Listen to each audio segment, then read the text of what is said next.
Welcome to Lead Live, reminding you of your personal genius and how you think in order to actualize what you desire.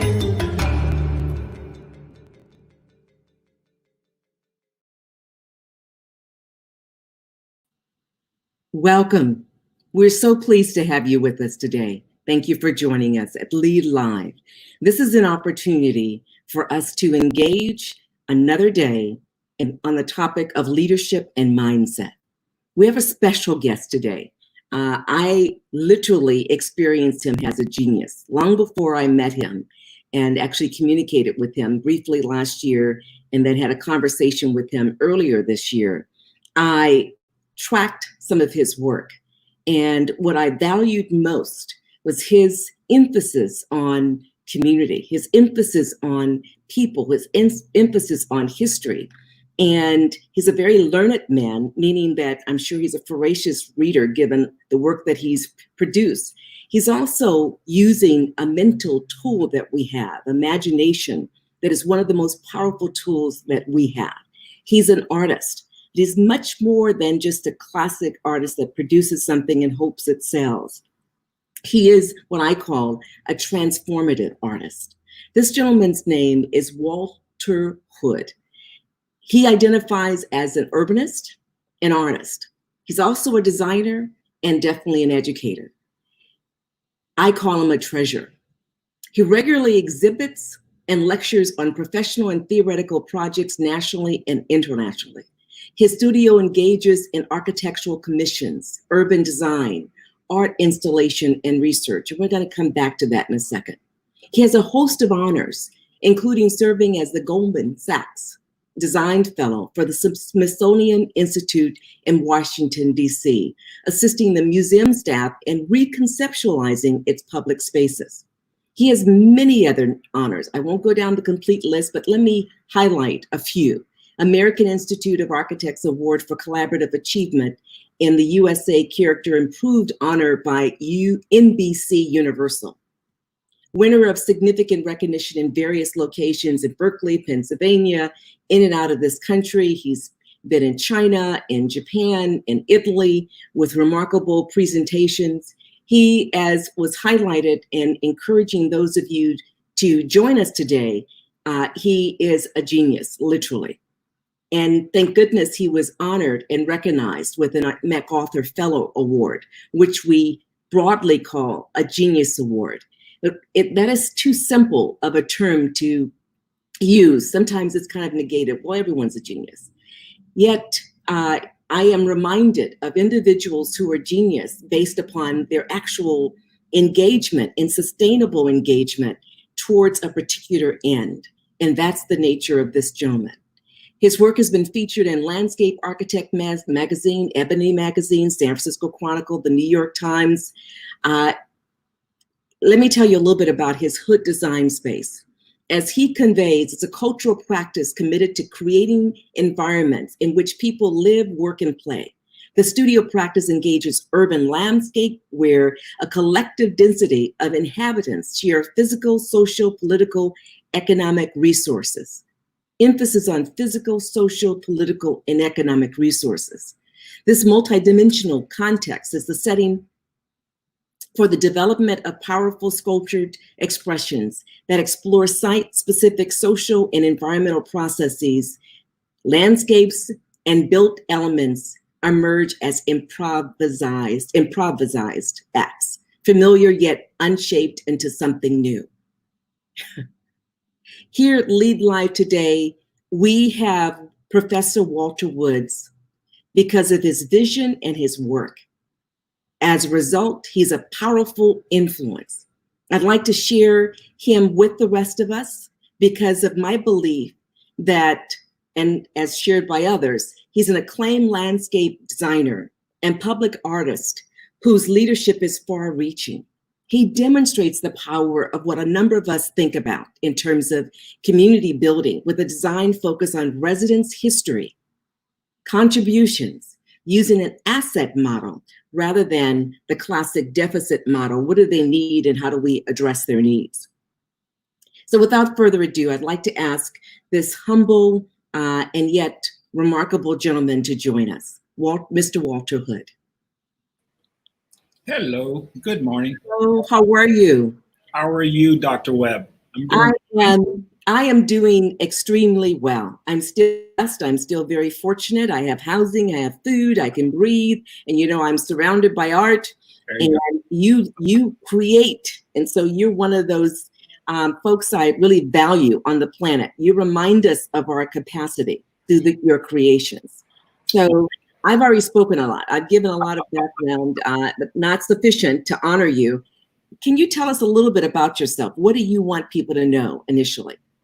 I want people to know that, first of all, I'm here in Oakland, sheltered. I'm not traveling around the world, which is Oakland's a great place to be right now.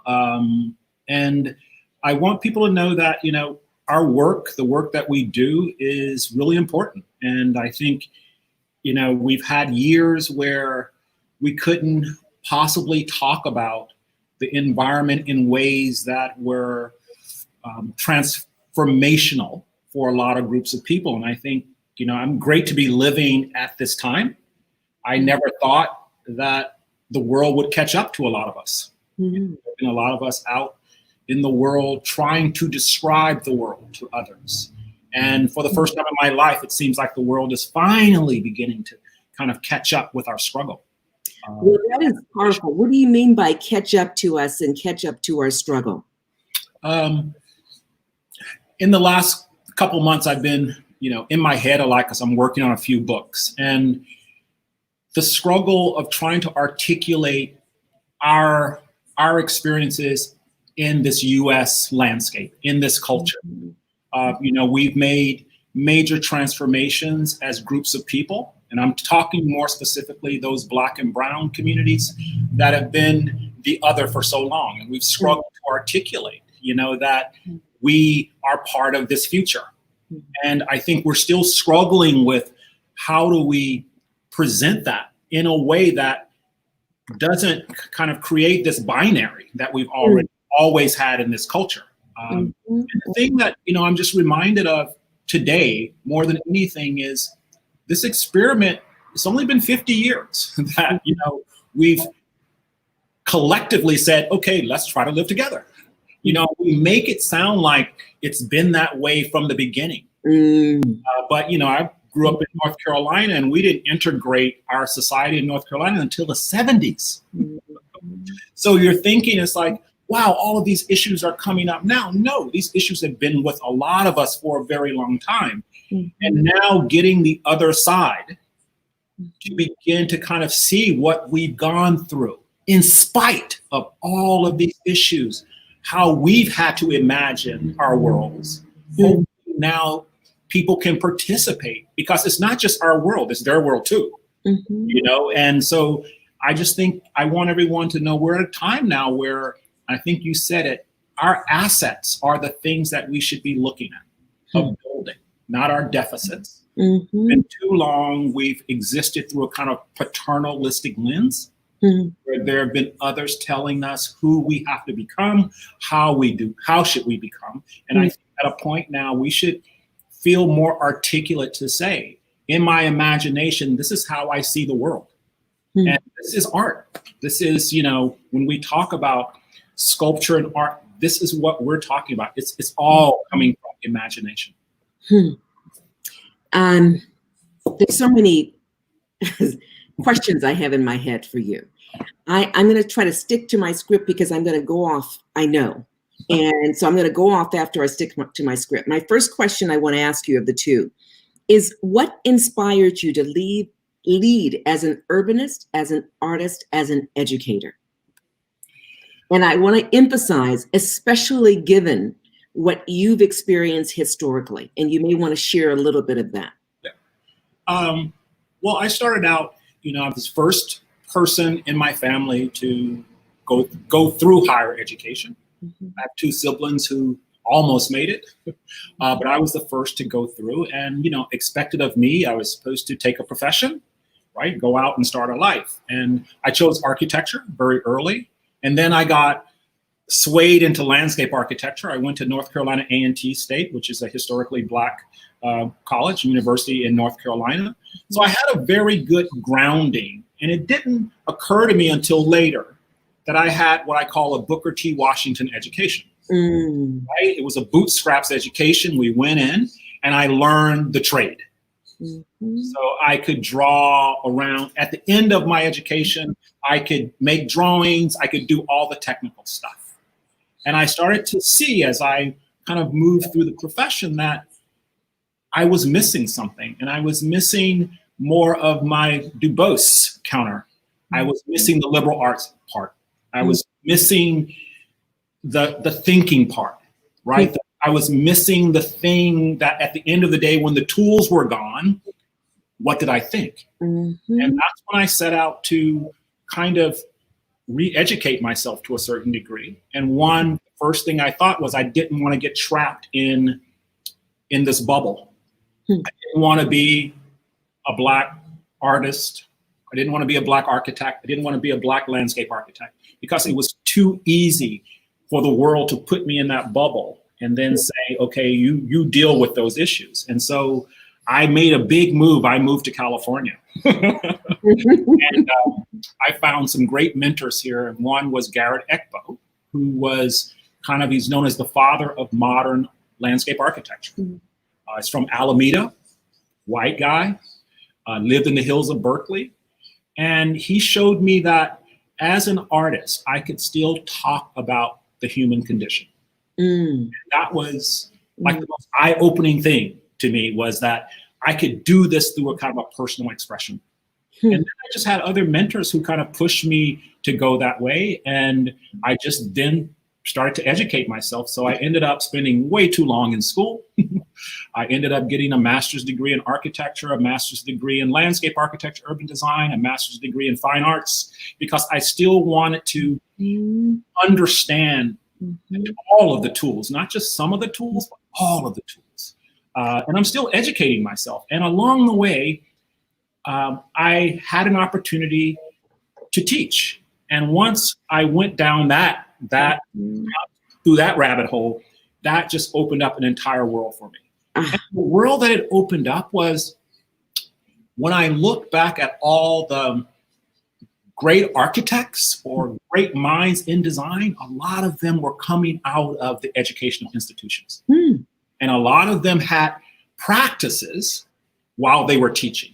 And I said, wow, that's an interesting model. Because at the end of the day, you still get a paycheck and you can still dream. It's just being caught up in the paycheck route. And again, this was one of the things that looking around and seeing how others had used the system to somehow inculcate and boost them up, I was like, well, why aren't we using this model? And that became something that I became obsessed with to a certain degree. I had to go through tenure at Berkeley and all of that. And that's how I developed my studio, was through research that I had to do to attain tenure at the university, which made my design work much more prolific, but much more kind of centered and focused. So when I opened my office, I had a very clear way then that I wanted to practice. And I had, it took me like a decade or so to get people to want to hire me, because I think some of the things we started out talking about were like really radical. But hindsight is 20/20. Yeah. Several things you've mentioned. You've mentioned the word dream. And in terms of leadership and mindset, I think everything starts and ends with a dream. We can't dream. We're not envisioning. We're not using that high mental faculty of imagination, which you use on a regular basis, because that's the nature of who you are.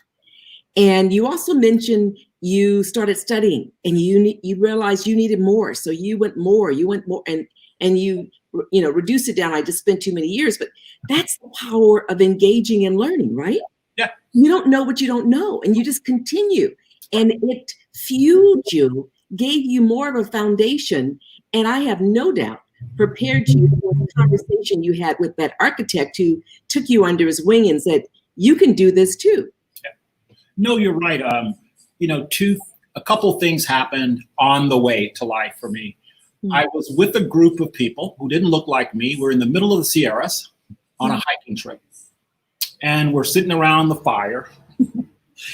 And for some reason, the conversation came around to, you know, how we ended up where we were.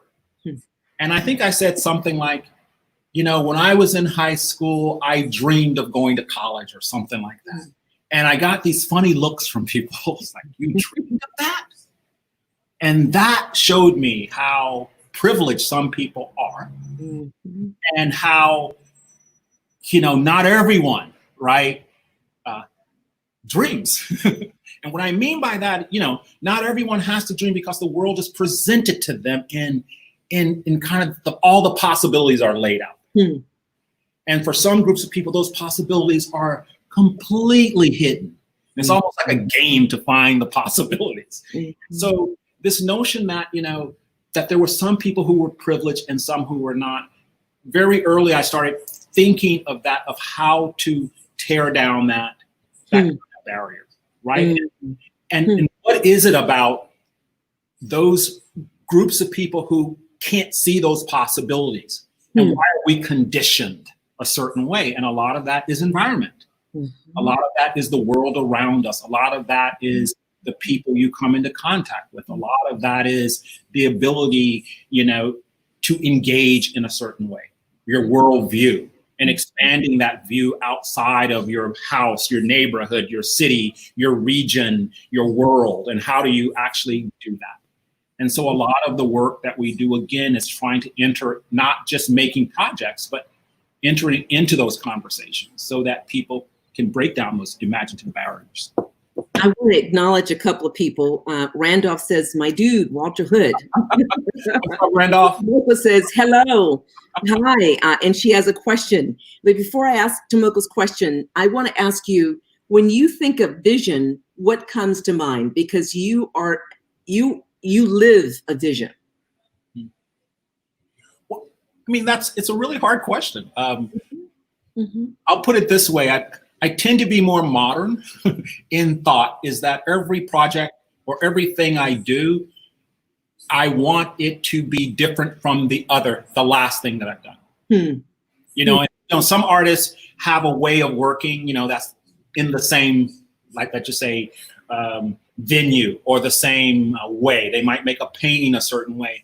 And working in the environment, it's almost impossible, because it's suggesting that you're not engaging. So to me, the vision, particularly working in this kind of space, is, you know, you want to somehow be affected right, by that context. And if you don't allow that to come in, the work then loses something. And to me, that's the kind of vision that I try to engage with, you know, from place to place and people to people. Interesting. Aaron Parnell says, I can totally relate to his journey. Yeah. And so Tomoko's question is, what are some examples of deficit mindset and abundance mindset? What are some things people say when we can recognize those things? Deficit mindset is going into a place and you looking and saying, I know what's best. I see there's a problem and I need to solve this problem, right? And I use the term paternalistic because, again, for a lot of marginal groups of people, the normative tends to come down on them and go, oh, that's not correct. That's not right. If you look on the other end, you're looking for difference. You're embracing difference. And so to embrace difference suggests you have to be open. And then you have to be willing to go along with difference and not, right, have a way to hold it. And I think what we've, you know, again, in a homogeneous society like America, where e pluribus unum, out of many, we're trying to make one, right? It's really hard to do. You mean heterogeneous? Yes, environment. Oh, we're homogeneous, but you try to become homogeneous. Got you. Constantly trying to take all that difference and make it into the sameness. Yes, and so much is lost in that regards. But that's colonialism. And colonialism takes difference and make it into sameness. Why? What do you think? Because colonial, let's just say if you're going out to expand your kingdom or expand your the vision of yourself into the world, you're looking at yourself then, and you want the world to be you. So that way, then you go out and you shape that world to look like you, to reinforce you. And this is what happens in colonialism is, difference gets made into sameness. It's still different, but there are these iconic things. And I'm reading right now about, English colonialization and this notion that during the Romantic period in the 18th and 19th century, as the English were going out to places like Australia, Africa, these painters are painting the landscape to look like England, to look like the landscape there. And why are they doing that? They're doing that to suggest, even when they arrive at these places, there's something in common that they can reinforce, right? To allow them to not see the other, which is a very powerful thing when you kind of try to imagine it, because the backdrop is everything. The backdrop, the setting is everything.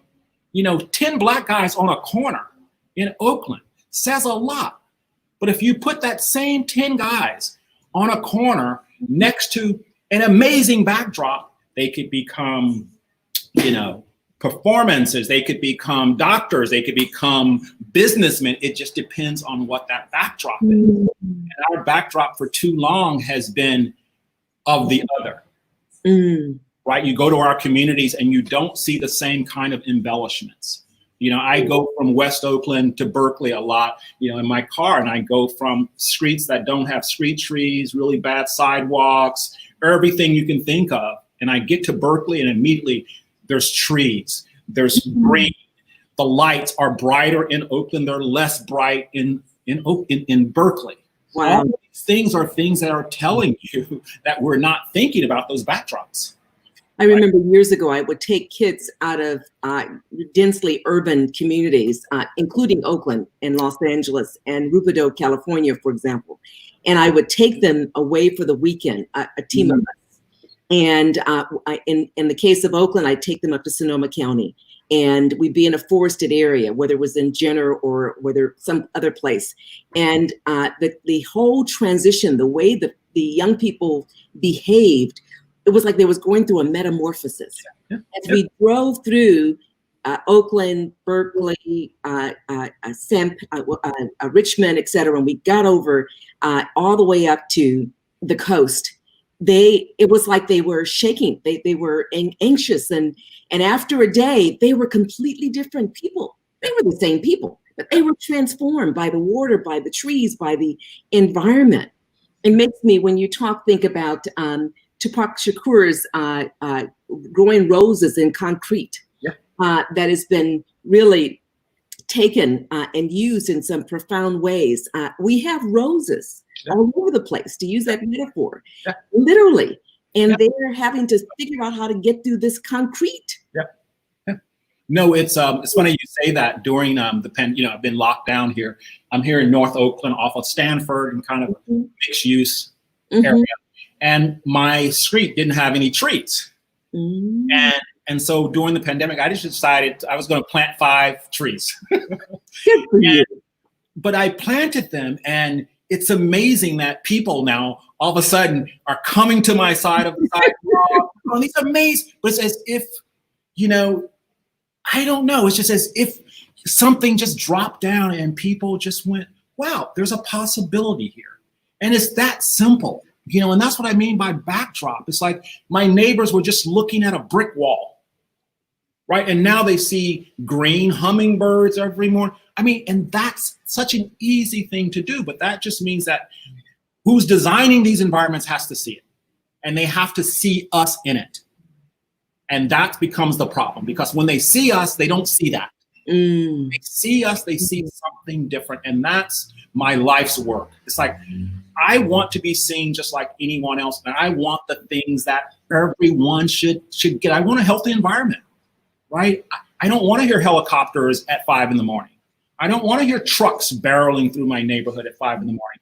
I don't want to have to do blackout curtains because you think my neighborhood is unsafe, so therefore my lighting has to be 3 times as much. I have to just keep going down this line. And we don't think that has an impact on people.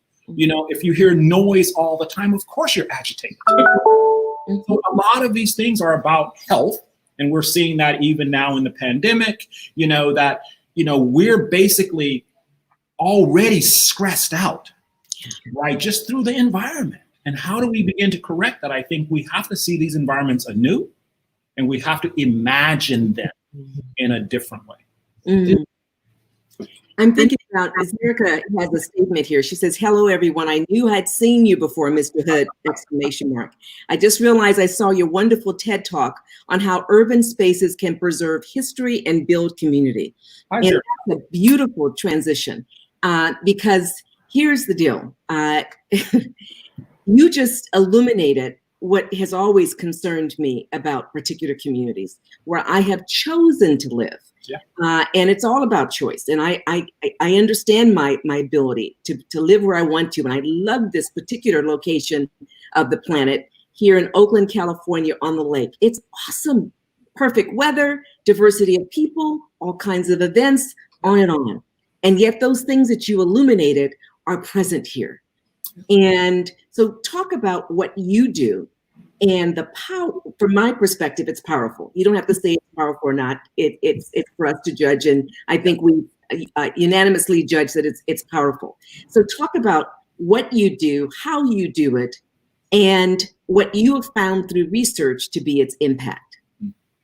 Well, I'm going to use some examples here in Oakland, because Mr. Bell and others who go way back, you know, back in the 90s when we first started out on this journey. You know, this was after a lot of things had happened in LA, you know, the LA riots from the early Rodney King, and then through the mid 90s, a lot of us were trying to articulate, you know, a lot of these issues in the urban environment.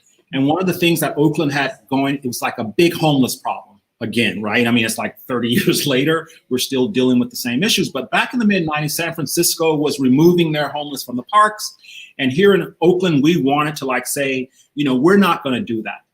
And so we worked on this project on Lafayette Square Park in downtown Oakland.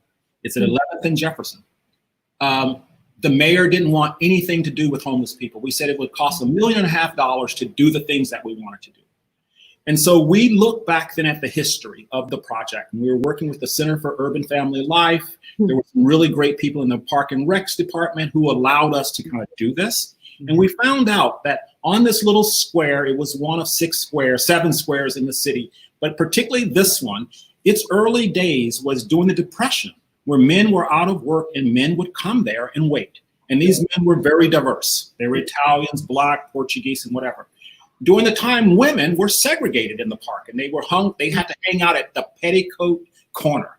Then we learned that there was an observatory. The Shaboza Observatory was placed there at one time. Interesting. Oakland High School was next door. We then learned after the war, the Women's Auxiliary Club, I think I got this correct, they fundraised and came up with money to buy a bathroom and place it on the space. And so we took all of that history, and the very simple suggestion that we had, which then has led to my practice, is what if we hadn't erased anything and you had to just layer each one of these events on top of each other? Could you get a space that could somehow talk about those things but didn't look like those things?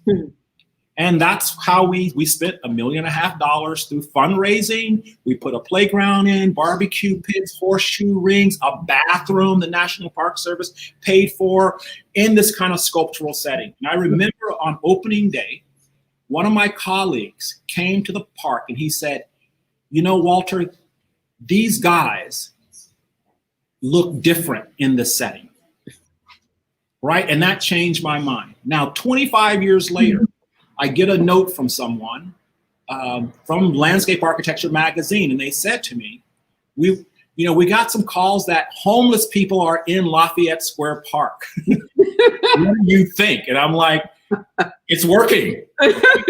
Bathroom and deal with it. This is how we should be dealing with our public. And so to me, that's almost the kind of the root of how we think of space, right? That history is not something that you erase. It's always there. And what do you bring back? You try to bring those things back, but you bring them back in a different way to actually help sustain the time that you're dealing with. And in time, hopefully, it grasps and can become something else. Interesting. And so. Well, I want to acknowledge Rosalind Kimball, who indicates just what I needed on my mind in the middle of my workday. All right, Rosalind. And then Camille Mitchell writes, one of my favorite courses in college was the growth and development of cities. After hearing you speak, I'm eager to dive deeper into seeing how I can bring about a positive change to our cities. Wow. That's awesome. And then Roy says, can you say more about your journey into your education from a Booker T. Washington form? Can higher and quality education be accessed other than being initially theoretical, especially when theoretical content in our current system can be full of bias? Powerful. Wow, powerful. I mean, that's a hard question to answer because everyone has, their own journey. But I think from an African-American perspective, I think there's always been this, I will call it the binary in our society. And I just remember growing up as a kid, my father, who's military, he stressed this idea of learning, but he was very narrow, right? He was like, I want you start something, you finish it. So there were these basic kind of ways of thinking. And then even learning, I remember taking art classes in high school and then learning drafting in high school and seeing the difference between the two. One was very mechanical, where the art I could do whatever I wanted to. And very quickly at a young age, knowing where I was coming from, I knew I couldn't go directly to art.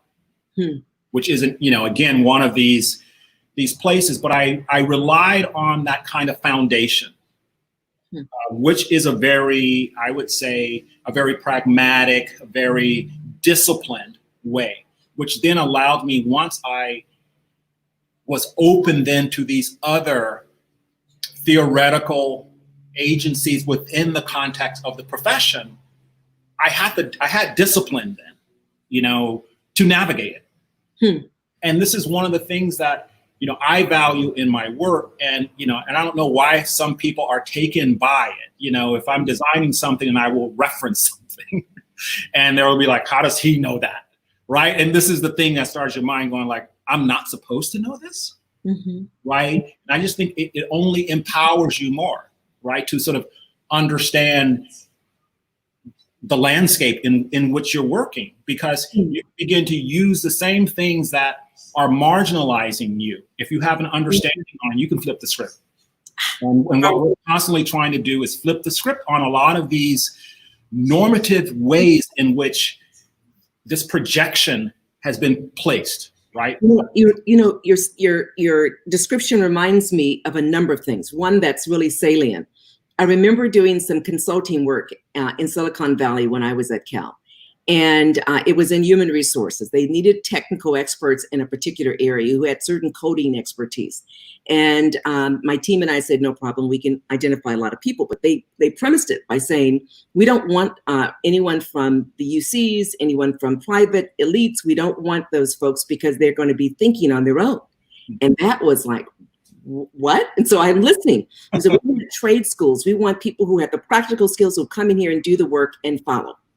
And now that was back in the, what was that, early 90s. And I remember, and that struck me. Now, when I was at Stanford, I was working with a colleague who is an architect.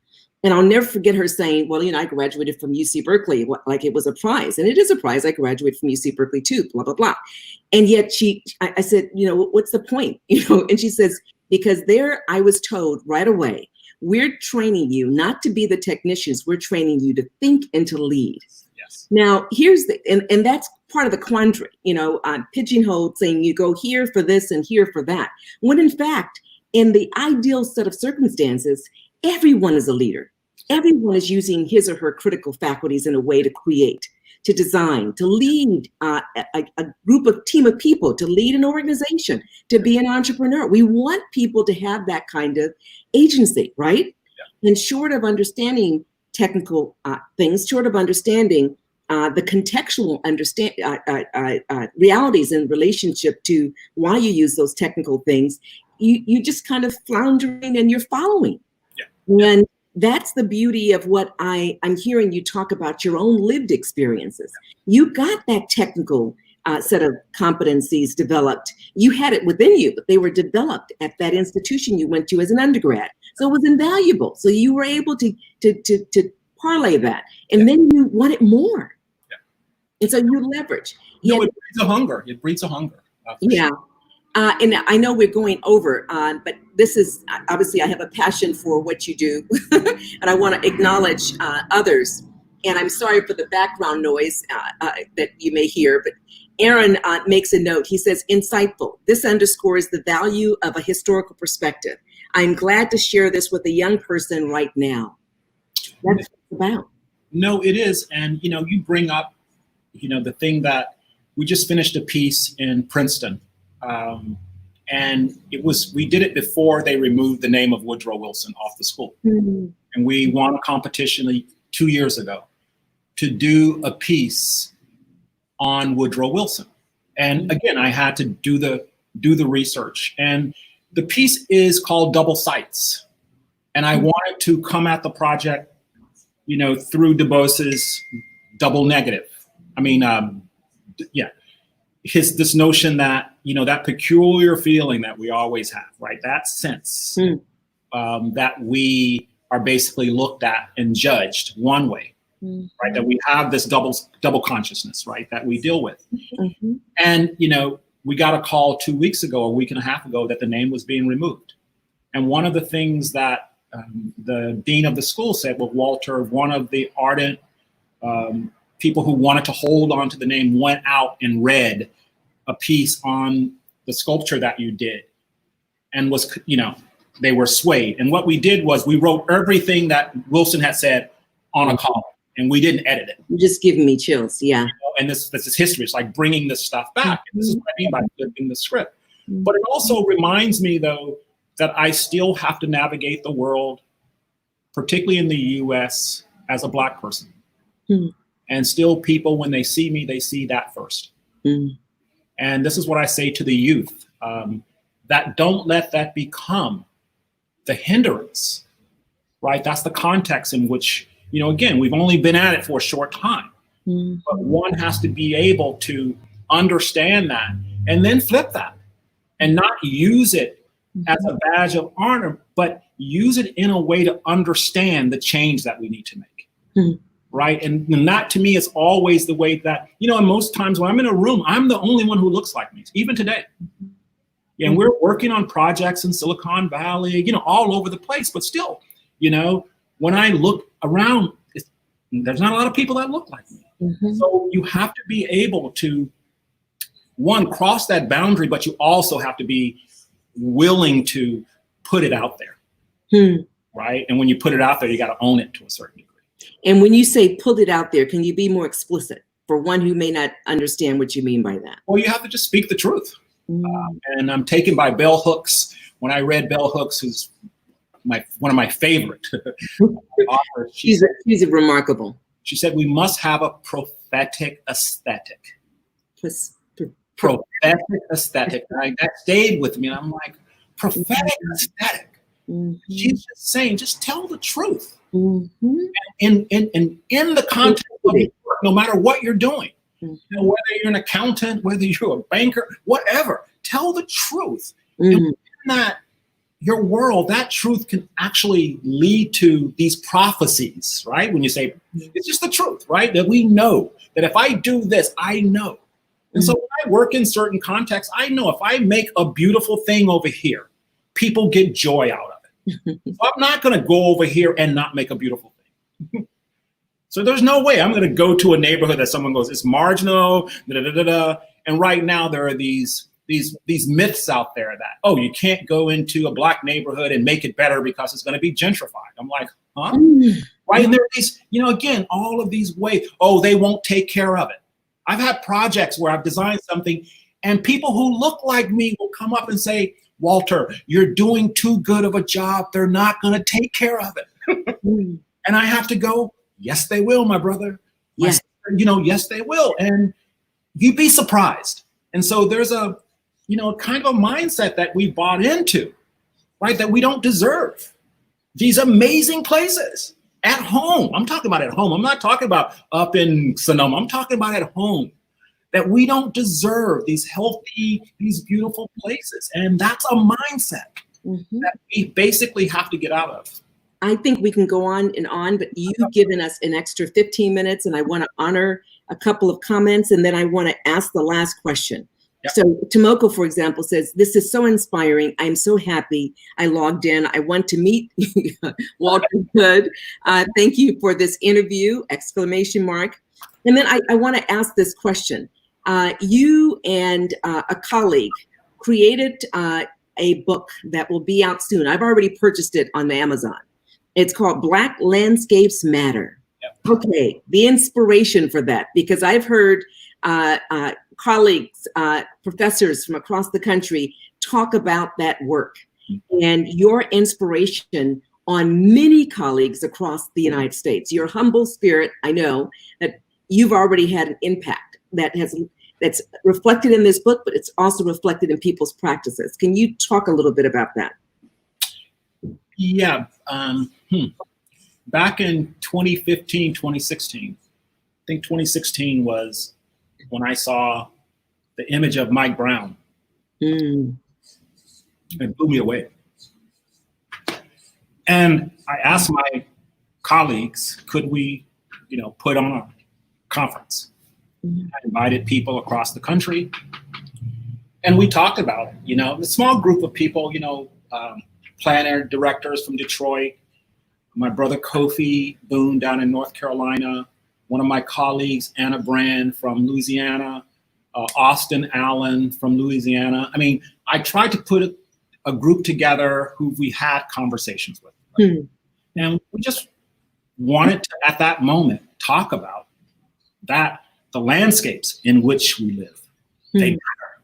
And when you see someone like you on the ground in the middle of a road for hours, it suggests that the landscapes that we live in are devalued. And that, again, in West Oakland, south side of Chicago versus North Berkeley, the hills, these images, you don't have these images. And how can we talk about that? And so that was a conference back then. And, 4 years later, the same thing is happening. And so the book was in the works from that moment. And so again, this is just like I started out saying, the world catches up with you. And the thing that I want people to know about the book is I don't want people to put all this pressure on this book, because this book was years ago. It's the same issues. And so we were writing about a different time. And so the expectations that the book is going to answer some of these issues that we have today, they're not. But the essays are really potent. They talk about our contribution to the landscape. And I pose a very simple question at the beginning of the book that builds on one of my mentors, J.B. Jackson, who's a cultural geographer. He made a point about the Civil War, that after the Civil War, we didn't make a monument to the end of the war. We made a monument to the people who died. Where before that, after wars and things like that, monuments stood for, we don't want to do this again. And I posit, if the U.S. had commemorated the end of slavery, and had reconciled at that point, we wouldn't be going through this stuff today.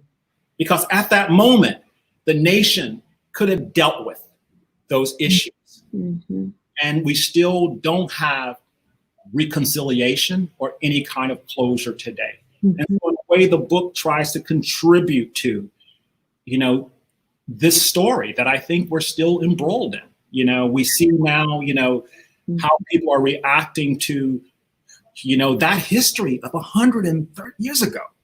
And so there are these moments that we have, and I write about this. We have these moments that happen in this history where things die, become a ruin, and we have a moment to change them. Yeah. I kind of see this. For some reason, we go through these 40, 50-year cycles. I was even writing about, I can't imagine people in the late 60s marching on the streets and knowing that the 50 years prior, people were strange food. That you could be hanging from a tree. That was their prelude. That's right. Right. In our prelude, we see civil rights, dogs, and that's the prelude. And so if we pass this prologue, this notion that, it takes that kind of courage for people. Yes. But you have to sort of understand that arc.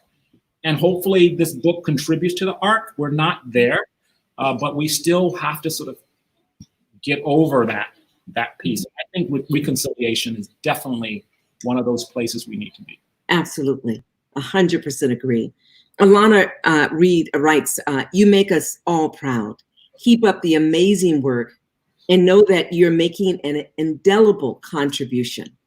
I am so pleased that you know of some of them because you're getting some feedback. I got something from Nairobi. What did you get? Nambia. I'm sorry. I thought it was Nairobi. A friend sending me something from Nambia. Awesome. Got it. Well, let me just say it's been an absolute honor, and I'm not really happy to have to end this session. I think we could go on at least for a few hours without me getting exhausted whatsoever. And I think the viewing audience would just continue to appreciate you because of the depth of your thinking, the level of your unwavering commitment, and the real impact that you as one individual having on so many of us, countless numbers of us. And that really is what leadership is about, from my humble perspective. Yeah, but it's a collective, and I don't do it alone. I have 15 amazing people working in my studio, amazing principals, and I have amazing students from Berkeley. I have to say, in my 28 years teaching, I am blown away by the commitment of the Cal students out there in the world. And I was hard, yes, but I was hard for a reason, guys, if you hear this. Well, is there anything you want to say as a close? And if I ask you to come back in a few months or next year, would you be open? Oh, sure. I think the name of this thing, Building Community by Design, I think, we need to design our communities. We don't need people telling us how our communities should be. They should be designed, and design means that they should be inspired by something. They should be made. They're not something that just take off of a shelf, right? They're something to be constructed, to be maintained and enjoyed. And so anyone out there interested in community building, this is what we do. Our communities can be a lot better than they are. So don't be shy when someone's trying to sell us things off the lower shelf. Let's say, no, we want things off the top shelf. You got it.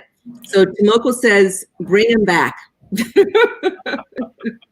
And I'm sure there are many others who are viewing who are not choosing to provide their comments. And I want to thank the viewing audience, all of you, those of you made comments, those who are just taking it in, and to the countless numbers who are going to be able to see this live broadcast, because it will be on podcast or podcasted.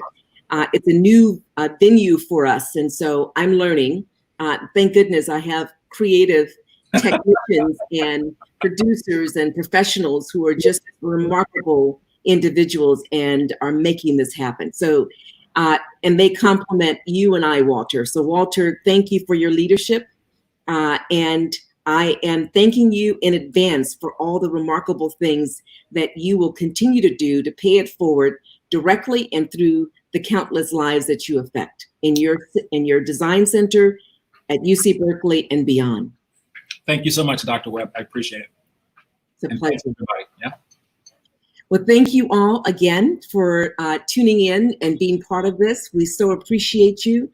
We'll be back next Wednesday. We have another remarkable series of guests over the next few weeks. Brianna Brown of San Jose State University, who is an extraordinary leader there. And we're going to talk about a topic that is so critical from her perspective. And I agree, and increasing numbers of us agree. Black is so much a part of the essence of who we are as humans. And we'll talk specifically about that.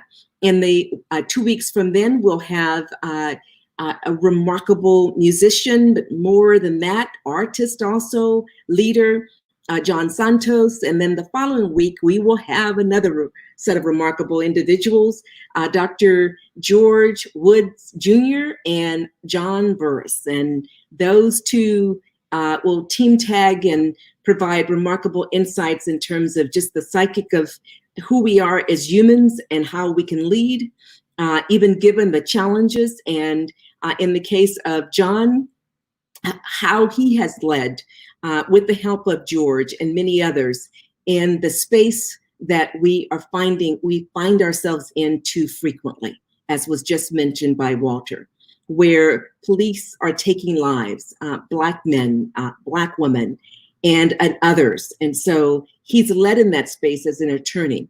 So we have those, and we have many others to come. So tune in, just click on the upcoming, what do we call it, Raleigh?